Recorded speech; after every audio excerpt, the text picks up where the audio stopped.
Verse 555. That life and the body so called were not, and then evolved, all such controversies as this have been declared by me as untrue.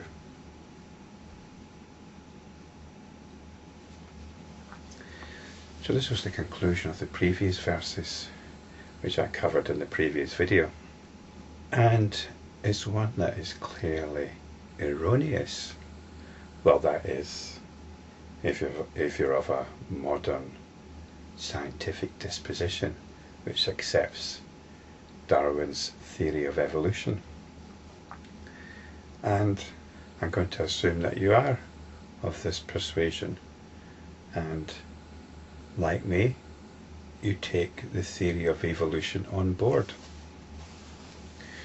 If you've got certain religious beliefs, then you might contest that. But the modern scientific view incorporates Darwin's story of evolution. But here we've got words in the Buddha's mouth eschewing this, saying this theory is not true.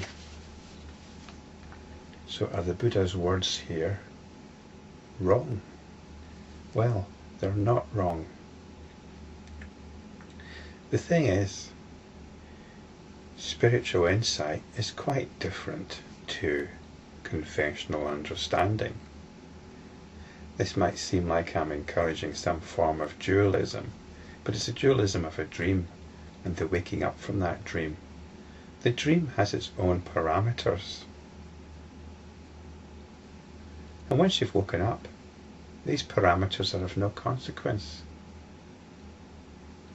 Each dream is quite different, actually. Perhaps you might be able to fly in a dream. Gravity, therefore, is not such an issue. It's still there in some form. You still very rarely can walk through walls in a dream. Other people are real, and so on. Reality has its own parameters in a dream. They might be different from the parameters of the so-called waking state. But we don't get into discussing these parameters as enlightenment practitioners. So this is the mistake here. We do need to make this distinction, this discrimination even, between the dream and awakening.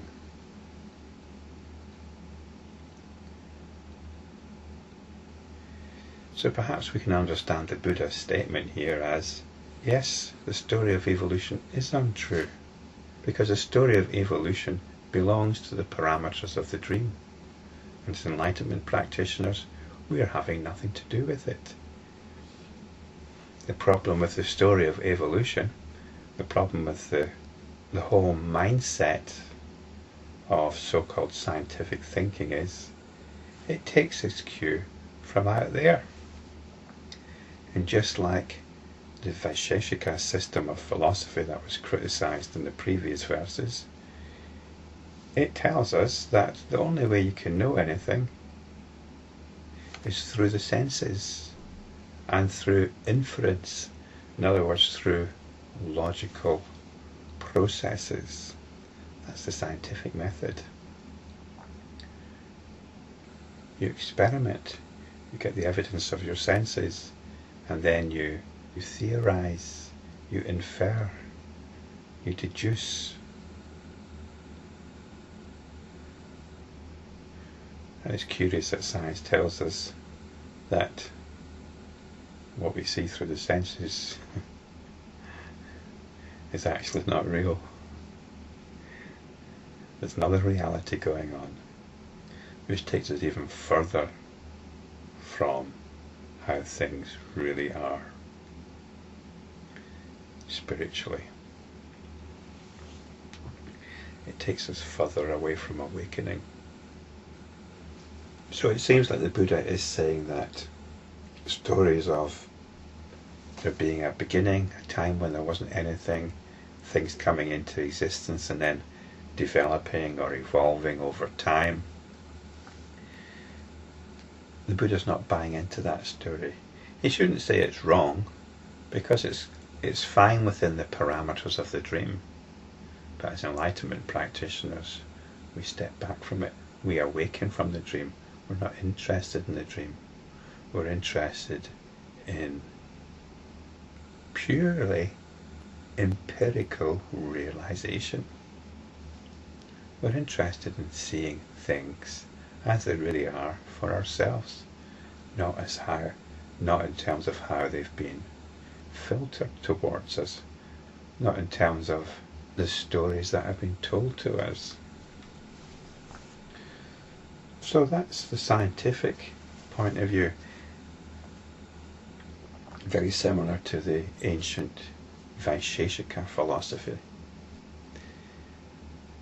And the main problem with it is it gives substance to the world.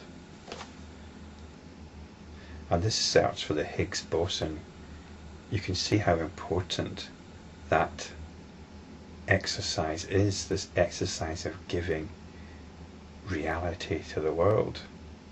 Because science didn't have an explanation for matter. And billions of dollars have been spent looking for this particle which explains matter. It seemed to me they wouldn't find it because there isn't actually any such thing as matter. That's according to my own insight. But I made the mistake of applying that to the dream. It seems they have found a Higgs boson, although I'm not quite sure what found means. It seems to be quite an indirect finding. There's a lot of inference going on, and I don't think it's yet conclusive.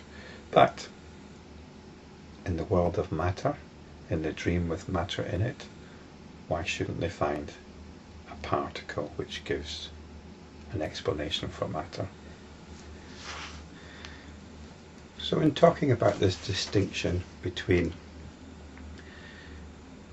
ordinary reality and spiritual insight, it sounds like we're getting into some sort of dualism. But as I said, it's rather like the apparent dualism of a dream and waking up from the dream. There's no dualism there, because the dream wasn't real in the first place. And the Buddha gives a similar warning in the next verse. Verse 557. While I first make a statement in behalf of the philosophical systems, let not my disciples be disturbed by my drawing on the dualism of being and non-being.